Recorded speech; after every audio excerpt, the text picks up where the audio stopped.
Bienvenidos, bienvenidas a El Aprendiz Informático. Arrancando el ZAL PL hashtag 2252, en esta ocasión resolvemos el tercer ejemplo de programación lineal echando mano del método simplex por tablas, para un caso de minimización con dos variables de decisión. Como lo hemos ido haciendo desde videos anteriores, primero convertimos las desigualdades del sistema de restricciones a igualdades, pero en esta ocasión transponemos los elementos de este sistema de tal manera que en cada línea anotamos ahora los elementos con la misma variable. Es decir, para x sub 1, 3x sub 1 y x sub 1 en la primera línea, y para x sub 2, 2x sub 2 y 3x sub 2 en la segunda línea. Regresamos a la primera línea y agregamos una nueva variable, x sub 3, igualando todo a 5, que es el coeficiente del término x sub 1 de la función objetivo z. De la misma manera, en la segunda línea agregamos otra variable nueva, x sub 4, e igualamos todo a 8, que sería el coeficiente del término x sub 2 de la función z.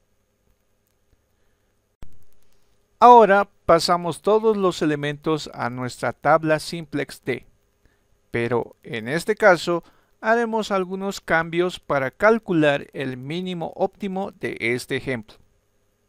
Así, primero anotamos los elementos que estarán en la primera celda, es decir, para la primera columna, de arriba hacia abajo, anotamos 3 y 2.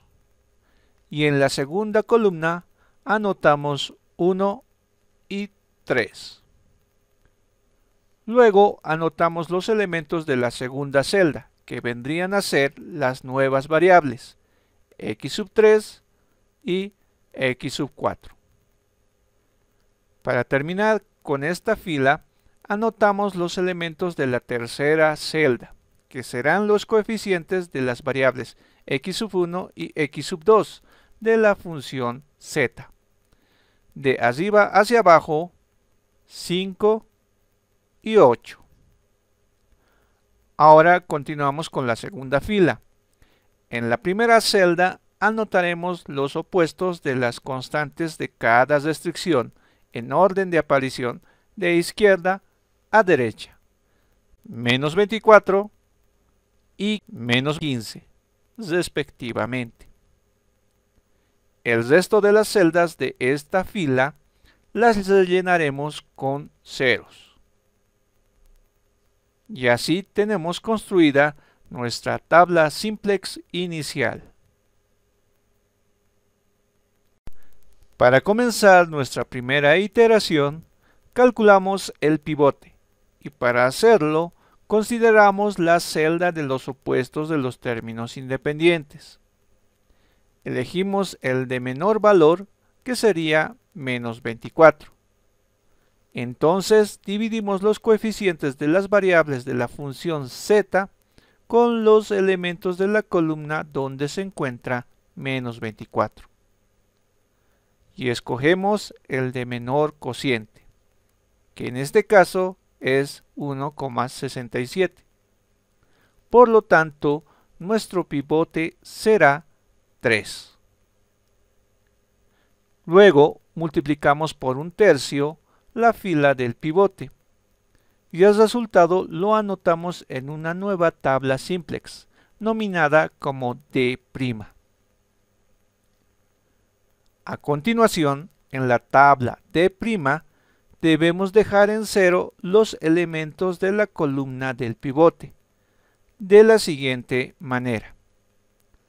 Para 2, multiplicamos a la fila del pivote por menos 2, y lo sumamos con la fila del elemento 2, anotando el resultado final en la segunda fila de la tabla D'. Para menos 24, multiplicamos a la fila del pivote por 24 y lo sumamos con la fila del elemento menos 24. Ya notamos el resultado final en la tercera fila de la tabla D'. De esta manera, en la última celda de la tabla D' obtenemos 40, que sería nuestro mínimo, pero aún no es el óptimo, debido a que aún hay un valor negativo en la primera celda de la segunda fila de la tabla D'. Antes de continuar, te invito a que le des me gusta a este video. Suscríbete a este canal y activa la campanita para que estés enterado si hemos subido nuevos videos de esta serie. ¿Ok? Continuemos. Por esta razón, realizamos una segunda iteración, comenzando con la búsqueda de un nuevo pivote. Y para ello, consideramos el valor negativo que aún existe, es decir, menos 7. Entonces, dividimos los elementos de la tercera celda de arriba con los elementos de la columna de menos 7 y obtenemos los siguientes resultados, donde tomamos el valor más pequeño, es decir, 2. Por lo tanto, nuestro nuevo pivote será 7/3. Ahora, multiplicamos la fila del pivote por 3/7. Ya notamos el resultado en la segunda fila de nuestra nueva tabla simplex de 2'. A continuación, debemos dejar en 0 todos los elementos de la columna, a excepción del pivote, claro está. Así que procedemos como en la anterior iteración. Así que para 1/3 multiplicamos a la fila del pivote por menos 1/3 y lo sumamos con la fila del elemento 1/3. Ya notamos el resultado final en la primera fila de la tabla de 2'. Y para menos 7, multiplicamos a la fila del pivote por 7 y lo sumamos con la fila de menos 7. Ya notamos el resultado final en la tercera fila de la tabla de 2'. Una vez realizada la segunda iteración, vemos que en la última celda de la tabla de 2' hemos obtenido el valor 54, que resulta ser nuestro mínimo, además de ser óptimo, debido a que en la celda donde estaban los opuestos de los coeficientes de las variables de la función z quedaron en 0, que son valores no negativos. Ahora bien, ¿dónde se encuentran los valores que tomarán las variables de decisión?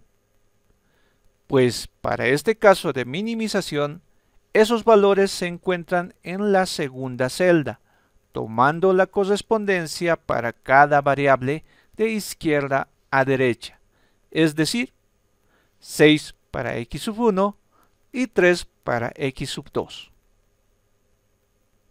Por lo tanto, el mínimo óptimo de z será 54, siendo x1 igual a 6 y x2 igual a 3. Y así concluimos el ejemplo 3 resuelto con el método simplex por tablas para un caso de minimización. Si este video te ha sido útil, dale un me gusta, compártelo entre tus amigos, suscríbete si no lo has hecho aún y activa la campanita para recibir notificaciones de esta serie. Como siempre, recibe un saludo cordial al otro lado de la web.